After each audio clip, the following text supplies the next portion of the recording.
ఈరోజు మనం ఉన్నటువంటి సందర్భం మీ అందరికీ కూడా తెలుసు. ఈ సభ ఏంటనేది ఈ రోజున మరి పెద్దలు మాజీ మంత్రివర్యులు మా పల్నాడులో అయితే మా కొలీగ్ మినిస్టరు అంబటి రాంబాబు గారు ఈ రోజున మరి మన గుంటూరు జిల్లా అధ్యక్షుడిగా మరి ఏదైతే బాధ్యత తీసుకుంటున్నారో వారికి నా హార్టీ కంగ్రాచులేషన్స్ తెలియజేసుకుంటున్నాను. అలాగే మోదుగుల వేణుగోపాల్ రెడ్డి గారు మరి నర్సరావుపేట గుంటూరు పార్లమెంట్ అబ్జర్వర్గా ఉన్నారు. మరి వారికి కూడా నేను కంగ్రాచులేషన్స్ తెలియజేస్తున్నాను. ఈ కార్యక్రమం కోసం ప్రత్యేకంగా మనకు మధ్యకు విచ్చేసినటువంటి పెద్దలు సజ్జల రామకృష్ణారెడ్డి గారికి, అలాగే వేదిక మీద ఉన్నటువంటి అయోధ్య రామిరెడ్డి గారికి, అలాగే వేదిక మీద ఉన్నటువంటి మా గుంటూరు జిల్లాకు సంబంధించినటువంటి అందరూ అంటే కంటెస్ట్ చేసినటువంటి అందరూ ఎమ్మెల్సీలకి ప్రతి ఒక్కరికి కూడా వేదిక మీద ఉన్నటువంటి ప్రతి ఒక్కరు కూడా పేరు పేరున నా హృదయపూర్వక నమస్కారాలు తెలియజేసుకుంటున్నాను. అలాగే మనము ప్రతిపక్షంలో ఉన్నప్పటికీ కూడా నాకు తెలిసి ఖచ్చితంగా రిజల్ట్ తర్వాత ప్రతి ఒక్కరు కూడా చాలా బాధపడ్డాం. అయినా కూడా మనము బయటికి వచ్చి ఈరోజు మనందరిలో ఉన్నటువంటి ధైర్యం ఏంటంటే మన నాయకుడు జగనన్న ఆ రోజు చేసినటువంటి మంచి మళ్ళా జగనన్న మంచి చేస్తాడనేటువంటి నమ్మకం ఈరోజు మనని ధైర్యంగా మనం బయటికి అడగగలుగుతున్నాం. మరి ఈరోజు ధైర్యంగా అడుగేసి మళ్ళా వైఎస్ఆర్ కాంగ్రెస్ పార్టీని గెలిపించుకోవాలనేటువంటి దృక్పథంతో వచ్చేసినటువంటి ప్రతి అన్నకు అక్కకు ప్రతి ఒక్కరికి కూడా పేరు పేరున నా హృదయపూర్వక నమస్కారాలు తెలియజేసుకుంటున్నాను. పెద్దలు చాలా మంది ఉన్నారు, చాలా విషయాలు మాట్లాడుతూ ఉన్నారు, కాబట్టి మనం తక్కువ మాట్లాడుకోవాలి. అయితే ఈ రోజున రాష్ట్రంలో గత 5 సంవత్సరాల పాలన గురించి ఏ ఒక్కరిని ఏ తలుపు తట్టి మనము ఏ ఒక్కరిని కూడా అడిగినా, ఏ చిన్నపిల్లని అడిగినా కూడా ఈరోజు జగనన్న పాలన అంటే గుర్తొచ్చేదేంటి? సంక్షేమం. గుర్తొచ్చేదేంటి? సంక్షేమం. జగనన్న పాలనలో మరి మనం చూసినట్టయితే అభివృద్ధి మనకు గుర్తొస్తుంది, సంక్షేమం మనకు గుర్తొస్తుంది.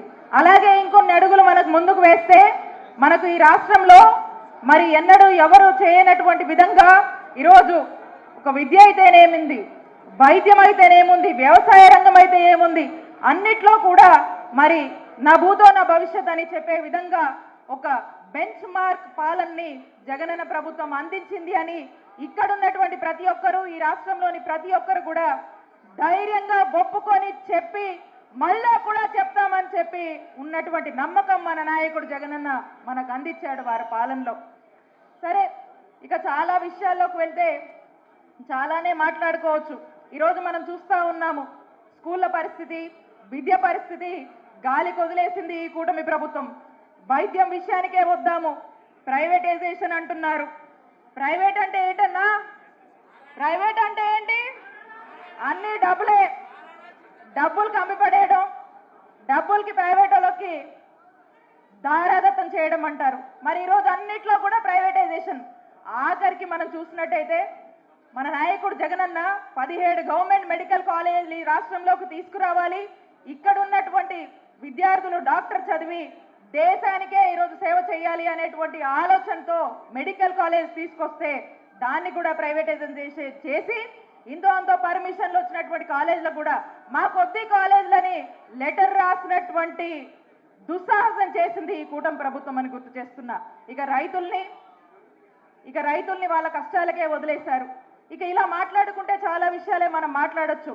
ఒక్క విషయం చెప్తా, సూపర్ 6 అని మాటలు చెప్పారు కదా, 100 రోజులు దాటింది. సూపర్ 6 ఏమైంది? సూపర్ 6 ఏమైందన్నా? డక్అవుట్ అయింది. సూపర్ 6 డక్అవుట్ అయింది. ఇక డక్అవుట్ అయ్యాక ఏమవుతుంది? 100 రోజులకే డక్అవుట్ అయింది సూపర్ 6 అంటే ఇంకా ముందు ముందు ఏమవుతుంది? ఇక ఇదంతా ఎవరు నమ్మే పరిస్థితిలో లేరు. ఇప్పటికే సూపర్ 6 డక్అవుట్ అయిందని రాష్ట్ర ప్రజలందరూ గమనించారు. ముందు ముందు కూడా దీని పరిణామాలు ఎలా ఉంటాయో, ముందు ముందు కూడా కూటమి ప్రభుత్వం చేస్తున్న ప్రతి ఒక్క మోసాన్ని ప్రతి ఒక్కరూ ఈ రాష్ట్రంలో గమనిస్తారు. గమనించి ఖచ్చితంగా ఇవన్నీ కూడా ప్రశ్నిస్తారు. మరి వీళ్ళు చేసినటువంటి పాపాలకు ఖచ్చితంగా మళ్ళా రానున్న కాలంలో జగనన్న ఈ 5 ఏళ్ల సంవత్సరంలో చేసినటువంటి మంచిని ఇప్పటికే ప్రజలందరూ కూడా కొనియాడుతున్నారు. ముందు ముందు కూడా ఆ మంచి కోసం నిలబడతారు. ఇలాంటి మంచి పార్టీ వైఎస్ఆర్ కాంగ్రెస్ పార్టీని నిలబెడతారు అనేటువంటి నమ్మకం మనందరిలోనూ ఉంది. అలాగే మన జిల్లాలో కూడా రాంబాబు గారి నాయకత్వంలో, అలాగే వేణుగోపాల్ రెడ్డి గారి నాయకత్వంలో ఖచ్చితంగా కూడా మనమంతా కూడా మన జిల్లాని ఇంకా కూడా పార్టీ పరంగా ఇంకా స్ట్రెంథెన్ చేసుకుంటూ ముందు కూడా ఈ జిల్లాని పూర్తి స్థాయిలో కూడా గుంటూరు జిల్లా అంటే వైఎస్ఆర్ కాంగ్రెస్ పార్టీ ఈ జిల్లా ఖచ్చితంగా రానున్న రోజుల్లో అన్ని కాన్స్టిట్యుయెన్సీస్ స్వీప్ చేసే మాదిరిగా మనమంతా కలిసి కష్టపడి వారి నాయకత్వంలో ముందుకెళ్దామని తెలియజేసుకుంటూ మరొకసారి అవకాశం ఇచ్చినటువంటి పెద్దలందరికీ కూడా నా కృతజ్ఞతలు.